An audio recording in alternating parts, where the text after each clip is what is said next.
Hey, what's going on, everybody? Welcome back to the channel. This video we are looking at the NFL 3-game slate for the Thanksgiving Day games. We have 12:30, 4:30, 8:20 game as usual. Happy Thanksgiving to everybody watching. Hope you guys have a really good day with your family, friends, and just enjoy some football. It's always one of the most fun slates to play. Is the Thanksgiving 3-game slate. We have two really good games. The Bears-Lions should be pretty competitive, I would say. Bears have been playing much better. They just have gotten, unfortunately, unlucky at the end of some games recently. I mean, they had 3 games they could have easily won. And then the Dolphins-Packers, same deal. Dolphins are playing a lot better now that Tua's healthy. They still have a chance to make the playoffs if they basically win out or maybe lose one game only. And the Packers are playing well. The only teams that don't have much to play for are the Giants and Dallas game. That game has a below 40-point total. Probably looking at some defenses in that game. Not much else unless you're making a ton of teams. So let's get started. If you enjoyed the videos, please share, like button, subscribe if you haven't already. Check out the links in the description. Twitter, if you want the full picks, you can check out the website link there as well. Looking at the quarterback positions. Quarterback plays for this 3-game slate. I'm not looking at the Cooper Rush or DeVito. They both have the Q tags. Anyway, I mean, I think Caleb for 53 looks like a really nice play. He has a lot of upside for tournaments. He's had some games where he almost had 30 fantasy points in 2 games already this season. Last game, just missed it by 0.1. Threw for 340 yards. He's using his legs a little bit, so that has some upside. Detroit has been playing really well defensively, so it is a little bit of a scary spot, but they are much better against the rush than they are against the pass, so hopefully the Bears take that into account and just kind of game plan some more pass-heavy attack against the Lions' defense. Other options, I think Tua looks like a good play. He's been playing well since he's been back, the last couple games at least, especially. And then Jordan Love, I think Goff would be my least favorite just because they do like to run a lot, and sometimes he doesn't really get a lot of fantasy stats, except for, I guess, had one really big game this season. Otherwise, it's been a lot of in the teens. Sometimes it'll get you in the 20s, but I think for 65, I'd rather say 1,200 and go down to Caleb, who has similar upside. Running backs, I'm looking at Josh Jacobs as my favorite. 7,000, he's getting a ton of touches for the Packers. 26 last game, 3 touchdowns. He's being utilized in passing situations as well as sometimes you'll leave the field in 3rd down, but for 2nd down he will get you some catches. Jordan Love will look his way. There's probably a decent chance that Romeo Doubs misses this game, so maybe a couple extra targets spread around. But he's getting the carries, and at home, I think he's going to give you a lot of upside for that position. You only have A-Chain is a really good play as well. I'm using him as my 2nd running back, and then we'll see. I like Gibbs, depending on Montgomery's status. Even if Montgomery plays, Gibbs is a good play. If Montgomery does end up playing, I think 65, he looks like a good play too, just because he's has the Q tag. People might be worried about playing him, but at save $1,000, go down to Montgomery. He gives you some upside. But A-Chain, another guy that just is being utilized in receiving the ball out of the backfield as well. He has a ton of receiving touchdowns. He's had 2 last game. He had a couple this year, so sometimes near the goal line to go to Mostert. But as long as he continues to get you good touches, I mean, he only had 13 last game, which is less than you'd want, but usually he's giving you high teens or low 20s in touches. So hopefully that continues against the Packers, and I think they'll have to utilize him.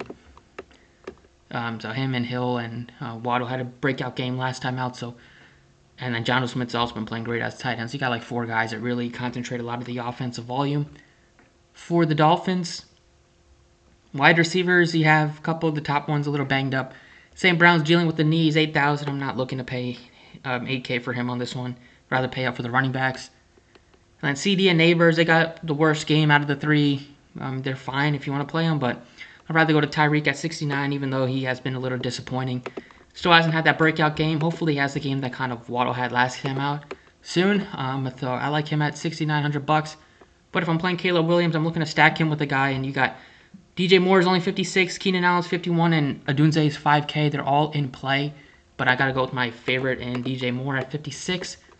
So back-to-back games with 7 targets, 7 catches. He's even giving you a carry in 3 straight games. So he's a guy that gives you monster upside. He also does have a low floor, but so 3-game slate, you're going to have to take some shots on guys that aren't always super consistent, just have less guys to pick from. And at this price tag, I really like it at 56.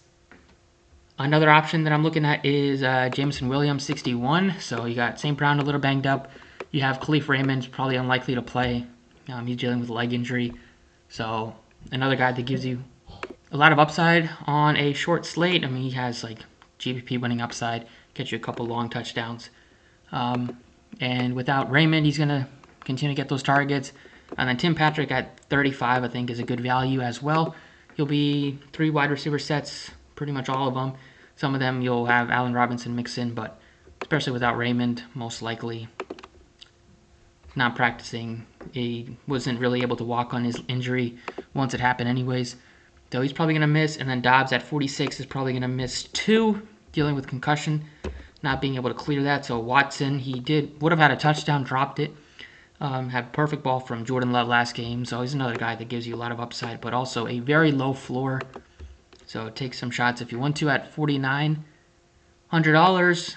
But I'd probably like Reed at 57 more, like Hill at $6,900 more. And then on the Bears side, I like DJ Moore the most, followed by Keenan Allen and Odunze. Other options you could take a shot on, like Tolbert at 38, just super cheap. He's playing like 80-90% of snaps. Can give you a touchdown. Tight ends, value-wise, I think Schoonmaker at 34. If Ferguson's not able to play, he didn't practice, so he's probably unlikely to play. Dealing with a concussion as well. Jonnu Smith is probably going to come down to earth at some point. I mean, he's been targeted a ton. He might be a little popular on this one. His price tag is up there. I mean, not super up there at 43, still playable, but I would expect him to be somewhat popular if you want to get away from him. I think Kraft and Schoonmaker look like good plays, potentially going to commit at 36. And then if we hear that St. Brown is limited, then Laporta, he got some targets, but he's also been just up and down this season. He can be utilized in red zone situations. Him and Goff weren't really on the same page a lot last game. Goff overthrew him on would have been like a 20-25 yard easy completion. If looking at other plays, flex options here, Waddle is 54. I think I'll take a shot on Tyreek. Hopefully, more people go to Waddle, and then he kind of goes back to what he's been this season, which is, in getting you below 10 fantasy points, and Tyreek finally breaks out. Last position, I go back to wide receiver. I'm going to put in Tyreek at $6,900. Just been playing him a little bit recently. He's had a good game 2 games ago, but just last game hasn't really had a 100-yard game yet, except for the first game. That's going to happen at some point soon, hopefully.